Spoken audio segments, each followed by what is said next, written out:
And now I would like to introduce to you Katie. She has been a part of our family for the past 11 years. Bobby and her met in school and have formed a bond that will last for all of eternity. We love you, Katie. We're such a special person in our family. Bobby only picked the best. When he saw Katie and fell in love with her, he knew she was the best. So thank you, Katie, for coming here tonight and spending your time with us. Thank you. It's my pleasure.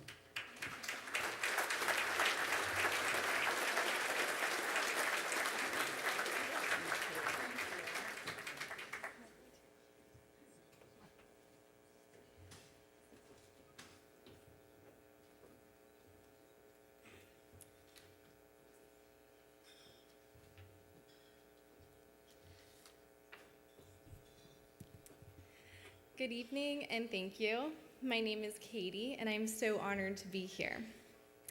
I want to thank the Resciniti family for inviting me, and before I get started, and I know my speech needs to be timed, but I want to just add a little something because Bob was talking about signs from Bobby, and I always get signs from Bobby. I've had them this past year.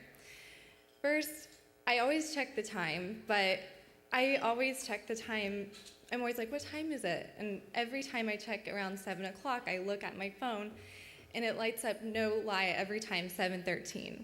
And I always say, darn, 7:13. Gosh, Bobby, stop, you know? And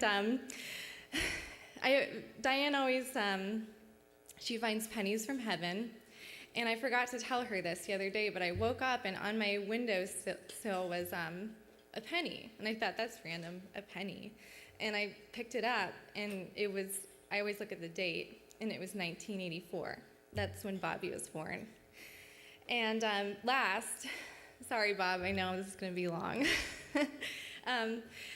I competed for Mrs. Iowa in 2012, and I wanted that title so bad, but I didn't win. I was first runner-up. I was so bummed. But I guess it was a given that I was supposed to win 2013. So, thank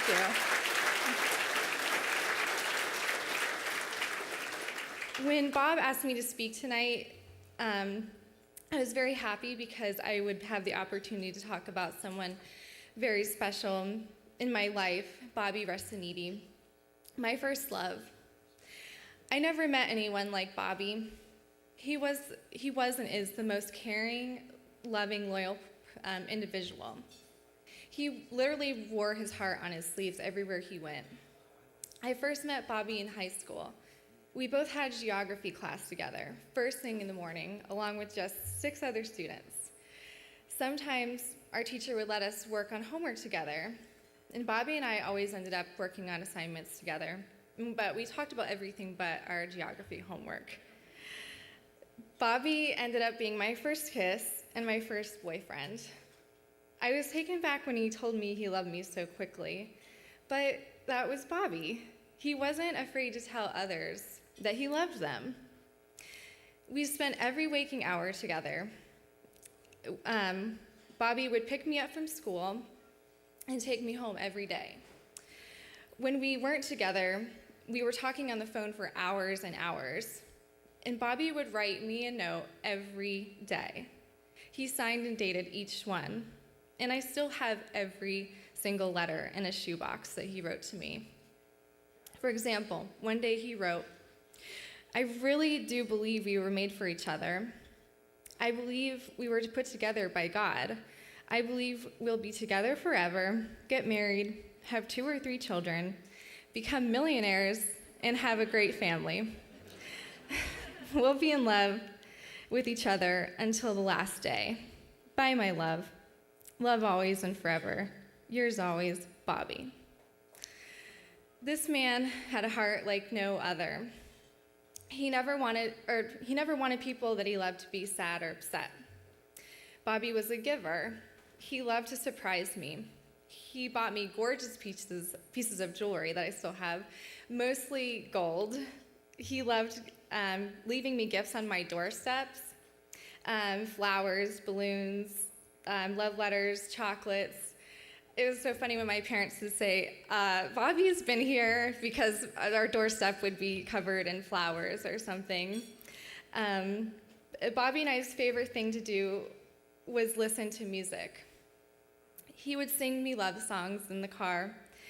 We'd have our own little mini concert right there in the car, and Bobby would pretend he was playing the guitar or the drums, and I'd play the piano. We would listen to everything, but our favorites were Blink-182, Boxcar Racer, Coldplay, and a little bit of Michael Jackson. Bobby made me my own mix CD named Katie and Bobby's CD with all of our songs on it. I still have it. We loved blasting that CD in the car. My mom would worry about me riding in the car with Bobby since we were so young. So Bobby one day bought my mom a worry angel stone. He said to her, whenever you worry about Katie, just rub this angel stone, and your prayers will keep her safe. One thing was for sure, Bobby was a very safe driver. He knew the rules of the road like no other. Safety always came first with him. Diane, Bobby's mom, would always say, "Watch your driving, Bobby," as we left to go somewhere. And Bobby, he taught me how to drive. He was with me the day I passed my driver's test. Bobby and I went through a lot of ups and downs, like most couples, but we never could stay apart from each other for too long. A few months before Bobby's accident, I got a flat tire on my way home from class. I couldn't get anybody to help me. I finally called Bobby at his work. His first words out of his mouth were, "Are you okay, and do you need help?" I said, "Yes, but you're working, so it's okay." Bobby said, "I'm on my way, and I'm taking my break now to come change your tire." So he came to help me dressed in his white Publix pharmacy uniform, but by the time he was done changing my tire, his uniform was filthy. His hands were so dirty, but he didn't care. He just wanted me to get home safely. That's the kind of man Bobby was. You could always count on him. Bobby said over and over, "I just want to help people. I want to save lives." His dream was to be a police officer. He wanted to stop the bad in the world, stop the hurt. The last time I saw Bobby, he drove over to my house to visit my family. My sister and I got in the car, and Bobby drove to a local pawn shop. On our way there, Bobby popped in our mixed Katie and Bobby CD into the CD player.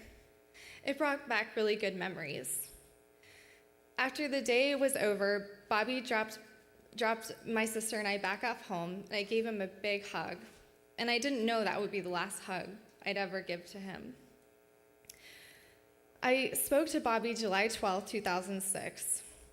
It was lunchtime, and Bobby was eating a sandwich that Diane made him.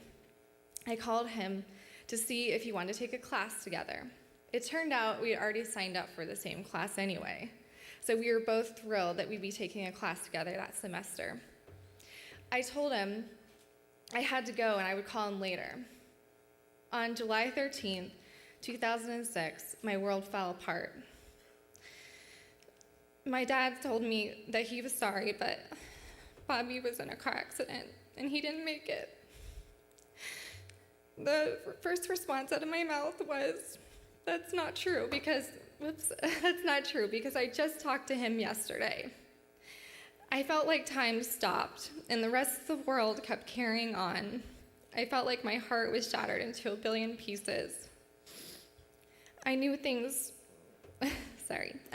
would never be the same. But Bobby showed me he was still among me. On July 19, 2006, my family and I were getting home from Bobby's wake. We all took separate cars. I was the last person to arrive back home.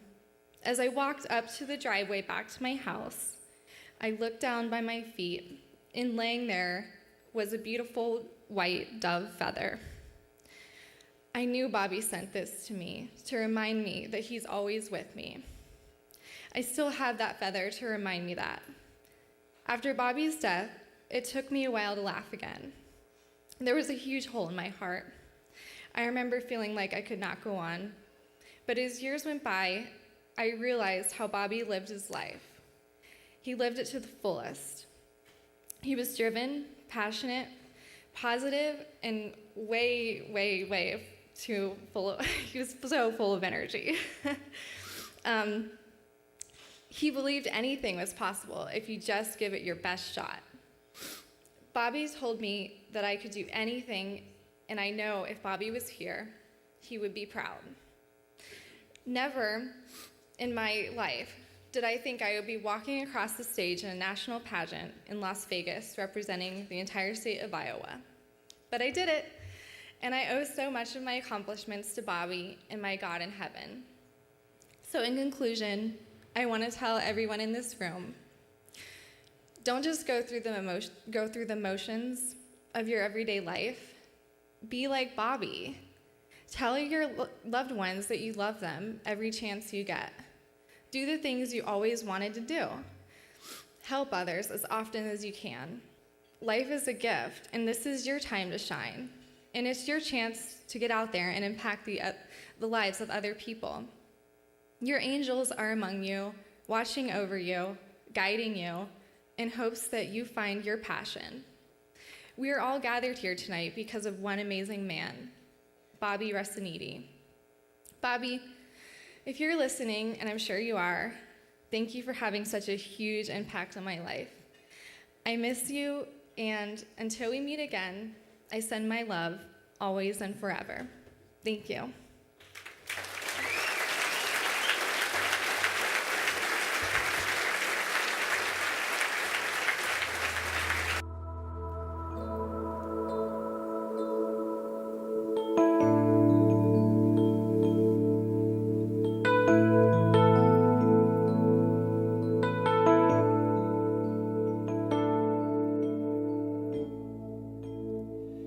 This is the air I breathe. This is the air I breathe.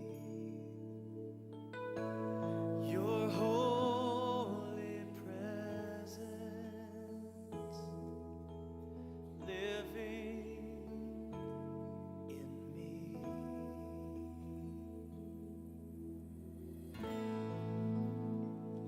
This is my daily bread.